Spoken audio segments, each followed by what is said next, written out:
자유와 책임이라는 제목으로 하나님 말씀 증거하도록 하겠습니다.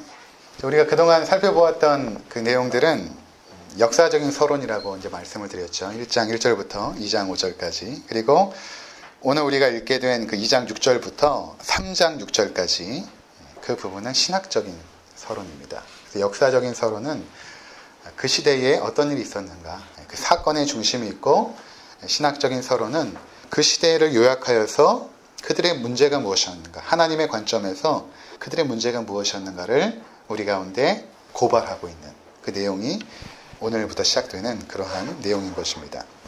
우리가 그 역사적인 서론에서도 살펴보았지만 이스라엘 백성의 그 실패의 이유는 굉장히 총체적인 것입니다. 그러니까 어떤 문제가 딱 드러났을 때 사실은 그것만이 문제가 아니라 그 안에 잠재되어 있는 그 문제들이 이제 하나 튀어오른 것입니다.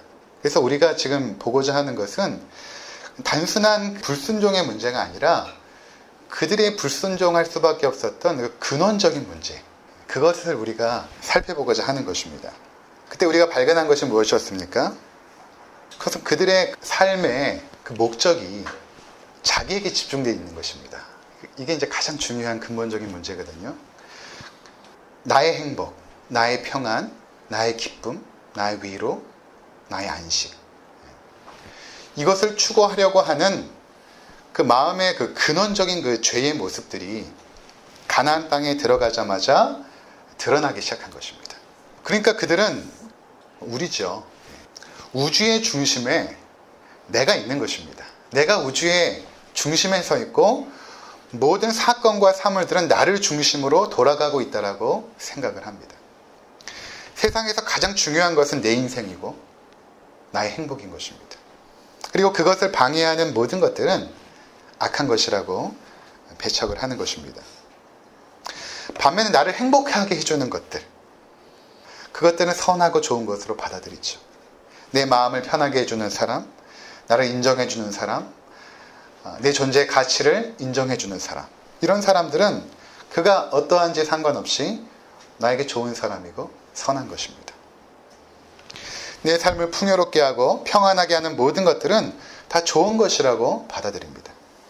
그것이 비록 하나님 보시기에 악할지라도 그것이 나에게 유익하다고 한다면 우리는 쉽게 받아들이는 것입니다. 근데 이것이 당연하다라고 우리가 생각할지 모릅니다. 그것이 당연한 것이죠. 세상 사람들이 다 그렇게 살지 않습니까? 근데 원래 하나님께서 창조했을 때 우리의 모습은 하나님의 영광만을 위해 지음받았습니다. 그러니까 우주의 중심에 내가 있는 것이 아니라 하나님이 계시는 것입니다. 아침에 눈을 뜨고 일어났을 때에 내가 어떻게 하면 오늘도 하나님을 기쁘시게 하며 그분의 영광을 위해 살까? 그랬던 존재였던 것입니다. 뿐만 아니라 하나님의 말씀에 순종하며 모든 선과 악의 기준이 하나님께 있었던 것입니다. 그런데 인간이 선악과를 따먹었을 때에 그 마음의 중심에는 어떤 것이 있었냐면 하나님 두기를 싫어한 것입니다. 하나님을 위해 사는 것이 아니라 이제는 자기 자신을 위해서 살기로 결정한 것, 그것이 선악과를 따먹은 것입니다. 그래서 죄라는 단어가 원어로 보면 하마르티아 이렇게 말합니다. 하마르티아. 이건 뭐냐면 관역을 벗어났다라는 것입니다. 원래 하나님께서 인간을 창조했을 때 우리 존재의 목적과 우리 삶의 방식은 하나님의 영광을 추구하며 그분을 기쁘시게 하는 삶으로 목적 삼고 살아갔다라는 것입니다. 그런데 그 관역을 벗어났다라는 것입니다. 벗어나서 이제는 자기 자신을 위하여 살고자 하는 끊임없는 욕망의 존재로 변했다는 것입니다. 그래서 만일 하나님일지라도 내 존재의 가치를 인정해 주지 않으면 그 하나님을 향하여 주먹질하는 존재가 된 것입니다. 더 나아가서 그 하나님을 죽이고 싶어 합니다. 그것이 창세기 4장에 나타난 그 가인의 모습이었습니다. 가인과 아벨이 제사를 드리고 하나님께서 아벨의 제사만 받으시죠. 가인의 제사를 받지 않으십니다. 그러자 가인이 분노하죠. 누구에 대한 분노입니까? 동생에 대한 분노가 아니에요. 하나님에 대한 분노입니다. 근데 그 하나님에 대한 분노를 풀고자 하지만 하나님은 보이지 않는 것입니다. 그러니까 들판에 나가 자기 동생을 돌로 쳐 죽이죠. 그는 하나님을 죽이고 싶었던 것입니다. 이것이 우리의 죄의 본성이에요. 내 존재 가치를 인정해 주지 않는 하나님은 타도의 대상이 돼버린 것입니다. 근데 우리가 하나님의 백성이 이제 되잖아요. 여기서 이제 중요한 것입니다. 하나님의 백성이 됩니다. 그러면 과연 달라질까? 여러분 어떻습니까? 하나님 백성이 되고 나서 많이 달라졌습니까? 내 모습이 어떻습니까? 예수 믿고 구원받은 하나님의 백성이 되어도 이 죄악의 본성이 여전히 남아있다는 것입니다. 구원받은 하나님의 백성이 되었죠. 하지만 그 죄악의 그 본성은 여전히 활동하고 있습니다. 물론 그 영향력이 약해지긴 했습니다. 그래서 우리가 이 세상을 살아가면서 힘들어하고 있는 이유 중에 하나가 뭐냐면 그런 것들이 자꾸만 튀어나올 때예요. 오늘 쭉 말씀 중에 나오겠지만 하나님의 권능의 손이 우리를 붙잡고 있다가 우리에게 이제 자유를 주실 때가 있습니다. 한번 살아봐라. 그때 우리 안에 있는 죄악의 본성이 드러나기 시작합니다. 그래서 하나님께서 가인이 분노하고 있을 때 뭐라고 말씀하셨냐면 죄가 너를 원하나 너는 죄를 다스릴지니라. 너 인간의 존재는 평생도록 어떻게 살아야 되냐면 죄를 다스리며 살아야 되는 존재다. 죄가 계속해서 너희 안에서 올라오지만 그것을 다스리며 살아야 되는 존재다 라고 말씀하신 것입니다. 광야에 있었던 이스라엘 백성들에게도 여전히 이러한 죄의 본성이 자리 잡고 있었습니다.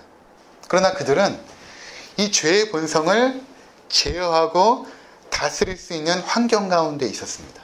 왜냐하면 그들의 지금 조건이 동일한 것입니다. 그리고 하나님의 능력과 임재가 날마다 그들을 이끌고 있습니다. 그들은 아침마다 일어나서 똑같은 만나를 먹죠. 그리고 오후에는 메추라기가 내려서 똑같은 메추라기 고기를 먹습니다. 그들의 옷도 애굽에서 입고 나왔던 그 옷 그대로입니다. 부한 자도 없고 가난한 자도 없고 서로의 삶을 비교할 필요가 없습니다. 이게 광야에서의 삶이에요. 그런데 그들이 약속의 땅인 가나안 땅에 딱 들어갔을 때는 모든 것이 달라진 것입니다. 가나안 땅에 들어갔더니 화려한 옷을 입고 있는 사람들이 보이기 시작한 것입니다.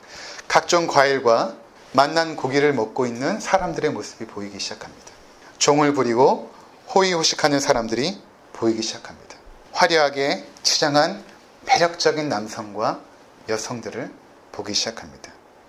그것을 보자마자 그들이 부러웠던 것입니다.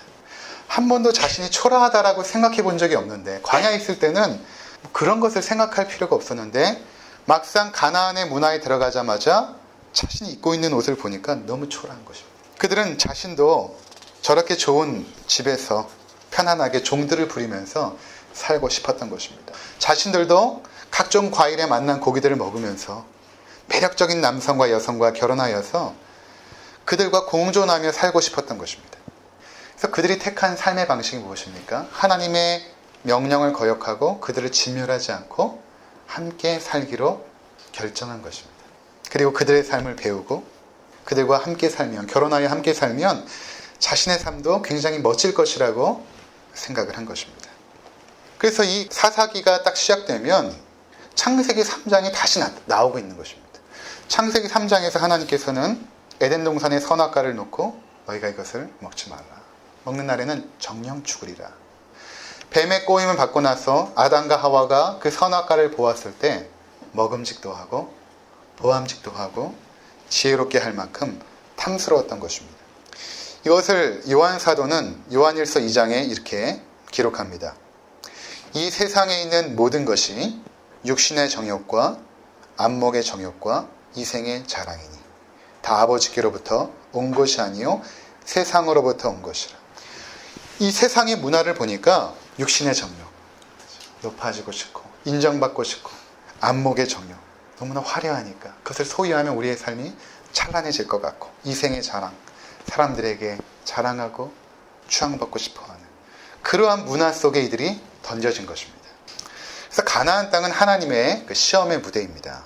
어떤 것이냐면 하나님의 백성들이 광야가 아니라 그들에게 책임 있는 삶이 허락되어졌을 때 그들에게 이제는 자신이 스스로 판단하고 결정하여 하나님을 섬기게 되는 그 환경 가운데 들어갔을 때에 과연 그들이 어떻게 살 것인가, 그것을 우리 가운데 보여주시는 것입니다. 사사기의 고발은 무엇인가 하면 너희가 그러한 삶에 실패했다라고 말하는 것입니다. 그나마 광야에서는 죄악된 본성들이 다스려졌고 하나님을 예배하고 순종하는 자들처럼 보인 것입니다. 그러나 막상 책임 있는 하나님의 백성으로 가나안 땅에 던져졌을 때는 실패하고 말았다는 것입니다. 그들은 놀라운 하나님의 손길을 체험했음에도 불구하고 하나님을 잊어버렸고 결국 가나안 사람과 동일한 삶을 살았던 것입니다. 그러니까 여러분, 우리의 모습을 잘 알아야 됩니다.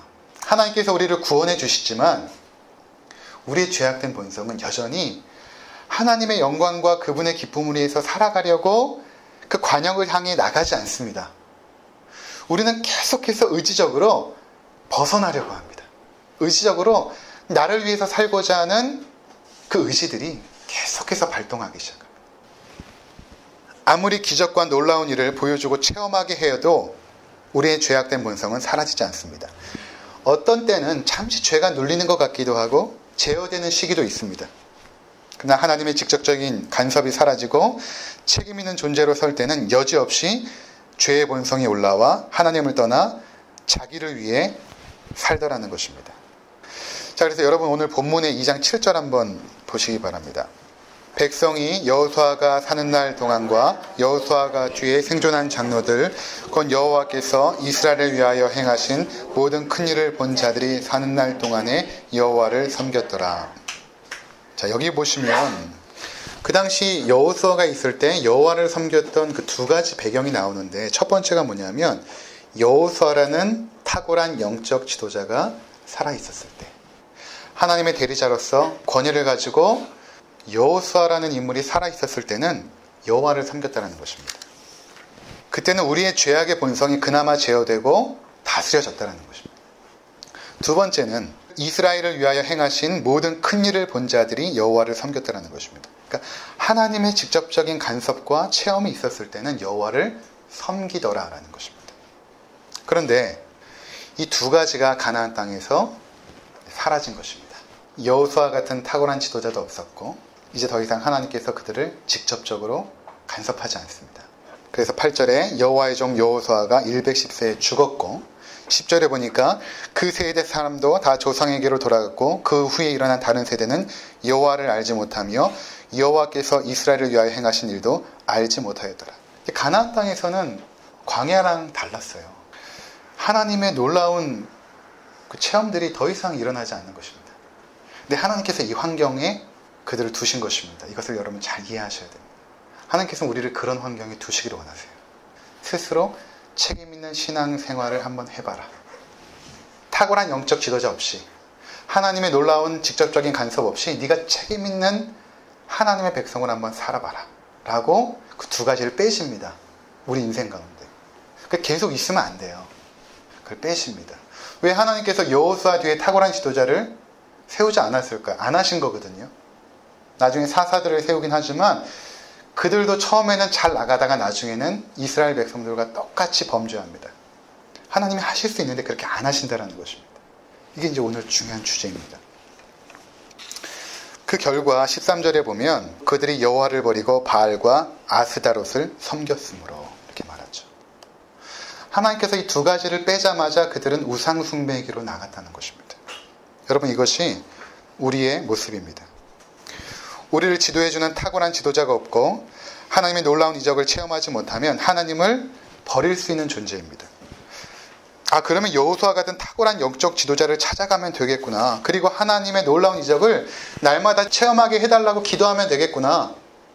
근데 그것이 지금 사사기가 말하고 있는 내용이 아닙니다. 글로 가시면 안 돼요. 지금 사사기는 우리의 본질적인 문제를 드러내고 있는 것입니다. 성경이 우리에게 가르쳐주고 싶어하는 것은 너희가 과연 하나님 앞에서 자유롭고 책임 있는 존재로 살아갈 수 있느냐라는 질문인 것입니다. 내가 너희에게 자유를 주고 책임을 지게 하면 과연 그것을 가지고 하나님의 영광을 위해 살 수 있는 존재냐? 라고 지금 물으시는 것입니다. 그것에 대해서 사사기는 그렇게 못한다는 것입니다.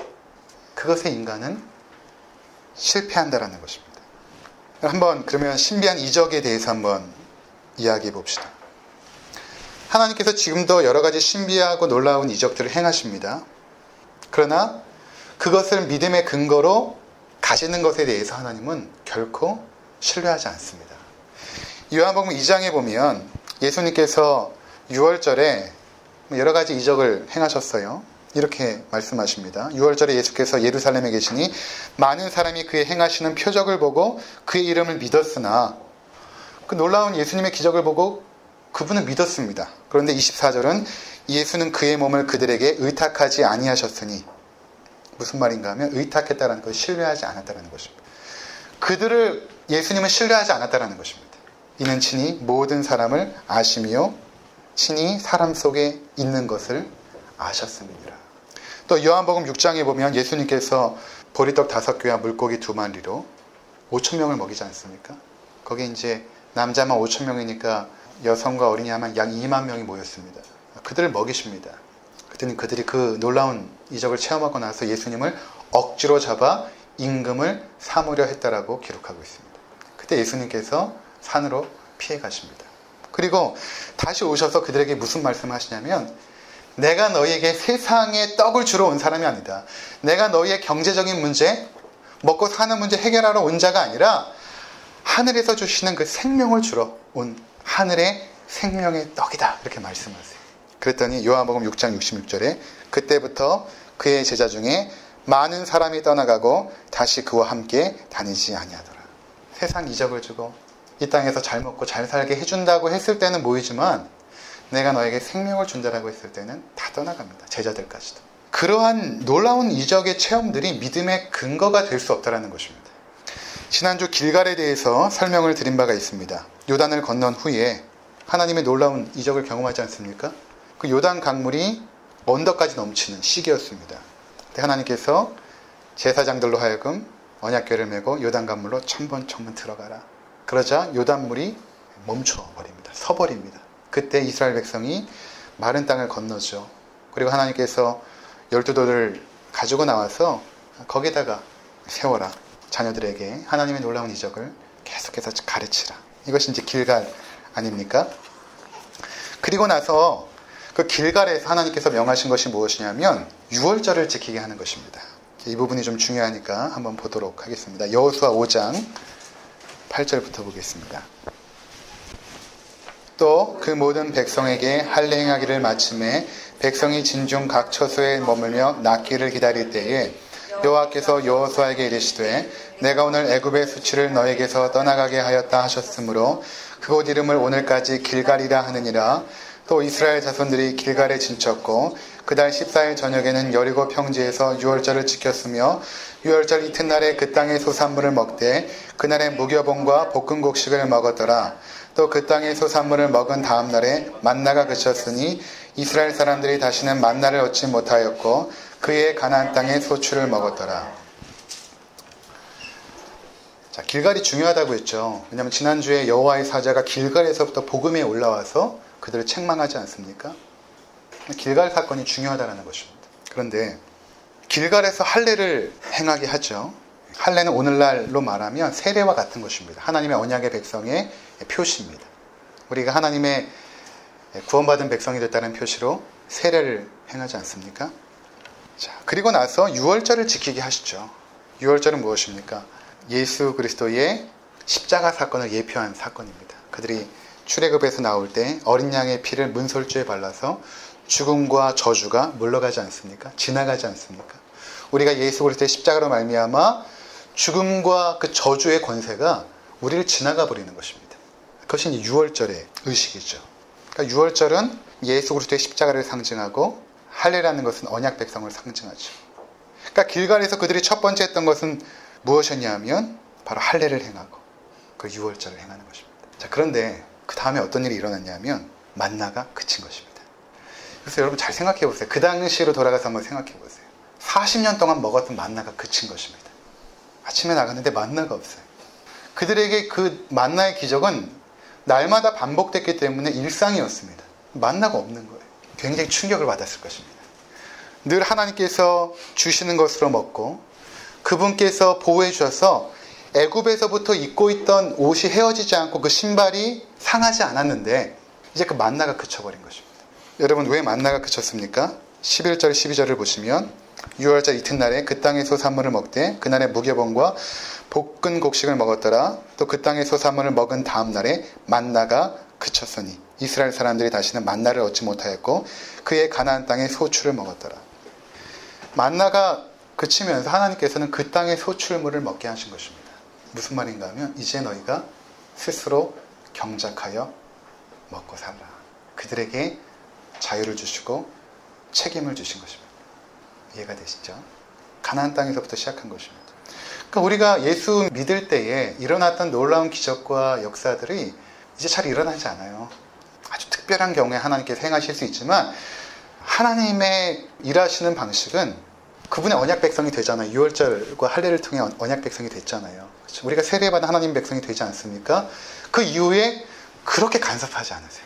내가 막 죄를 지면 하나님께서 그 죄를 짓지 않도록 딱 막으시면 되잖아요. 뭔가 탁월한 리더를 보내가지고 우리를 막 지도해 주도록 그렇게 살면 안 됩니다.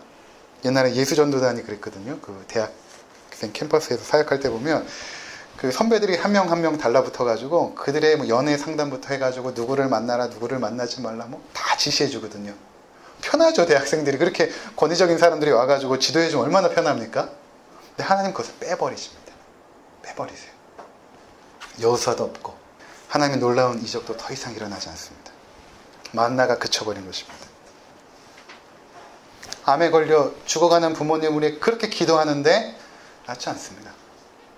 사업에 실패하여 놀라운 역사로 일어나게 해달라고 아무리 기도해도 여전히 변하지 않습니다. 근데 그러한 일들은 믿음의 세대가 내려가면 내려갈수록 더 일어나지 않아요. 하나님께서 왜 이렇게 하시는 것일까요? 탁월한 영적 지도자를 만나면 우리의 믿음이 좀 나아질까요? 아니면 계속해서 놀라운 일들을 간구하고 체험하면 우리가 더욱 하나님을 잘 섬길까요?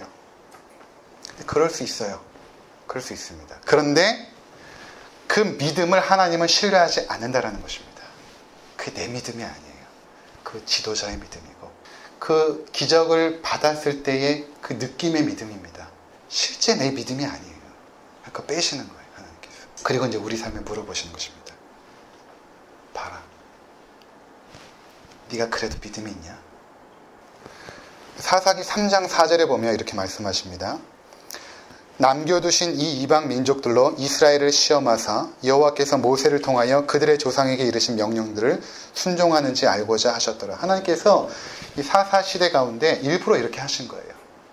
뭐냐면 이스라엘 백성을 시험하시는 것입니다.